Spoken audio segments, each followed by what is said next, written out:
Olá, este é o canal Guia do Voto. Saiu a nova pesquisa da Atlas Intel e mostrou um dado que está chamando a atenção. Lula se consolida como favorito à reeleição e melhora sua avaliação ao maior índice desde janeiro. E se você pensa que é só mais uma pesquisa, fica comigo porque hoje a gente vai além dos números. Vamos conversar sobre o que esse resultado significa, como ele se conecta com a história recente do Brasil e quais os cenários que podem se desenhar daqui para frente.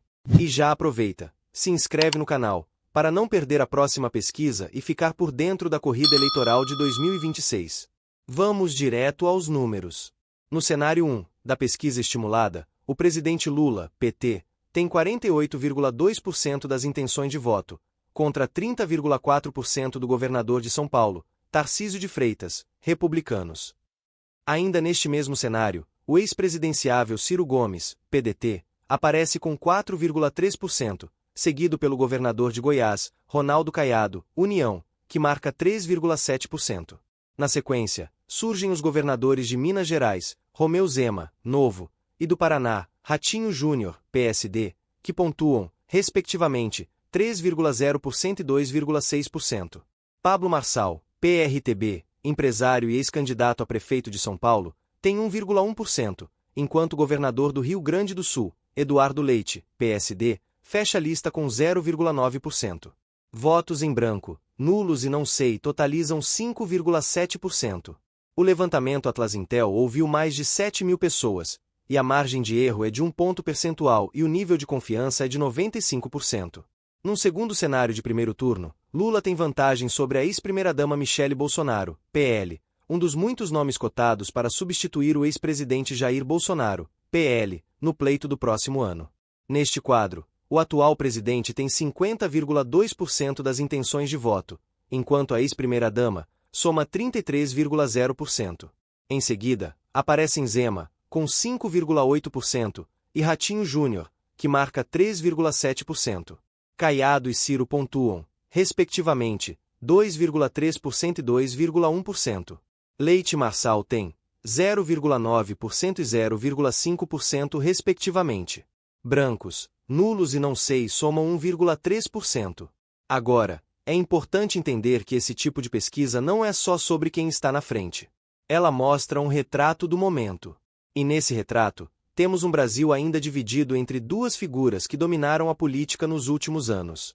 Apesar de inelegível, o ex-presidente Jair Bolsonaro, PL, aparece em um terceiro cenário testado pela Atlas Intel. A pesquisa perguntou aos eleitores se as eleições fossem realizadas agora e contassem com os mesmos candidatos de 2022. Nesse cenário, Lula teria 48,1% das intenções de voto, enquanto o ex-presidente Jair Bolsonaro, PL, teria 42,1%. Ciro Gomes, PDT, e Simone Tebet, MDB, somariam 2,7% cada.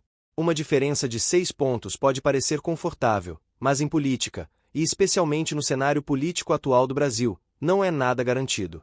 Bolsonaro mostra que tem uma base fiel, extremamente mobilizada.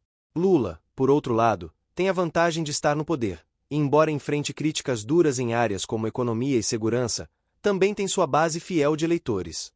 Se olharmos para a história recente, desde a redemocratização em 1989, é raro vermos dois personagens permanecerem tão centrais por tanto tempo. Collor, Fernando Henrique, Dilma, todos tiveram seus momentos de protagonismo, mas Lula, que disputa eleições presidenciais desde os anos 80, e mais recentemente, Jair Bolsonaro, conseguiram algo diferente, transformaram-se em símbolos de dois projetos de país. No cenário 4, a pesquisa testou o nome do ministro da Fazenda Fernando Haddad, no lugar de Lula, e Tarcísio de Freitas no lugar de Jair Bolsonaro. Nessa disputa, Haddad, PT, lidera com 37,6%, seguido de Tarcísio de Freitas, republicanos, com 31,3%. Ciro Gomes ficaria em terceiro com 8,7% das intenções de voto. Fecham a simulação os governadores Caiado, Goiás, com 3,7%, Romeu Zema, Minas Gerais, 3,2%, Ratinho Júnior, Paraná, com 2,5%, e Eduardo Leite, Rio Grande do Sul, com 1,1%. Pablo Marçal, PRTB, aparece com 0,8%. Não sei branco nulo são 11,2%. Se essa tendência se mantiver, podemos estar diante de um cenário parecido com 2006, quando Lula foi reeleito com uma margem considerável. Porém, ainda estamos a mais de um ano da eleição. E nesse período, muita coisa pode mudar. Questões econômicas, escândalos, crises políticas, até mesmo fatores internacionais podem influenciar.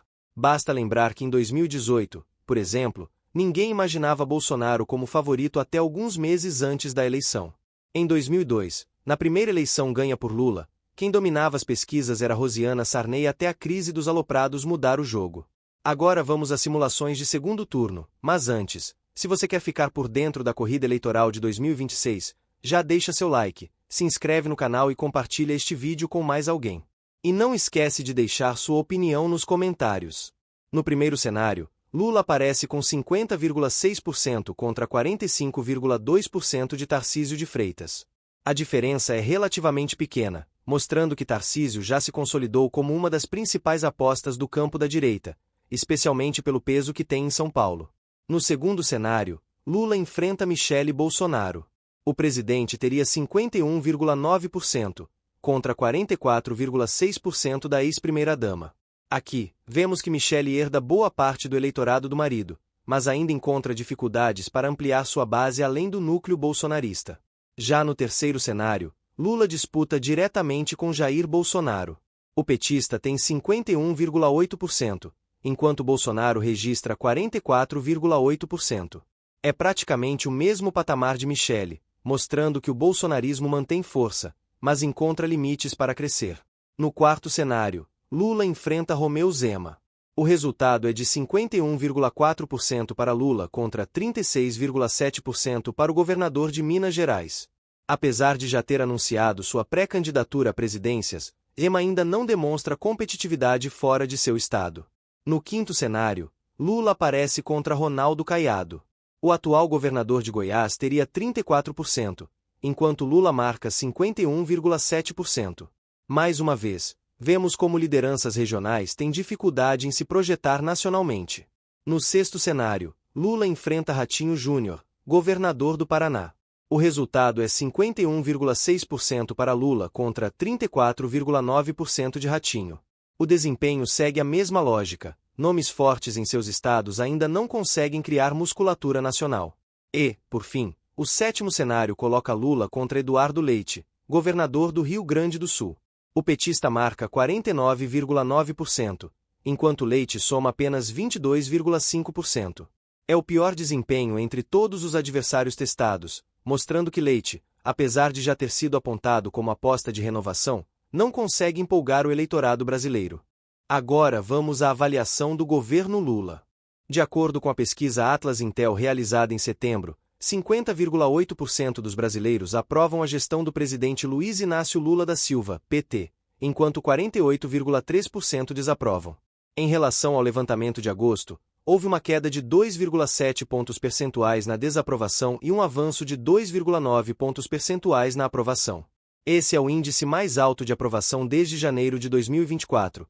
Quando Lula alcançou 51,2% na primeira pesquisa do Instituto naquele ano. Desde novembro de 2024, esta é apenas a segunda vez em que a avaliação positiva supera a negativa. Lula também conseguiu melhorar o índice de eleitores que classificam seu trabalho como bom ou ótimo, alcançando 46,2%, contra 43,7% do mês passado. Apesar do crescimento, os que avaliam sua gestão como ruim ou péssima ainda são maioria, somando 48%, eram 51,2% em agosto. Os que avaliam como regular são 5,8%, eram 5,1% em agosto. Vale lembrar, nas eleições de 2022, a diferença no segundo turno foram um pouco mais de 2 milhões de votos. Agora, a Atlas Intel mostra Lula abrindo uma vantagem um pouco maior. Será que isso indica uma tendência? Ou é apenas um momento favorável ao atual presidente? A pesquisa também mostra Ciro Gomes e Simone Tebet com números pequenos, na casa dos 2,7%. Isso reforça um dado que já vimos em eleições passadas, a dificuldade da chamada terceira via. Desde 1994, quando o FHC venceu de primeira, sempre houve espaço para apenas dois grandes polos. A pergunta que fica é: será que algum novo nome vai surgir para quebrar essa lógica? Ou a gente já pode se preparar para mais um duelo Lula versus Bolsonaro? Ou Lula versus quem Bolsonaro indicar? E aí, o que você acha? Essa vantagem de Lula é sólida ou tende a encolher quando a campanha esquentar? Deixe sua opinião nos comentários. E não se esqueça, inscreva-se no canal, deixe o like e compartilhe este vídeo para que mais pessoas tenham acesso a essas informações. Agora escolhe um desses 2 vídeos que deixamos para você. Até a próxima!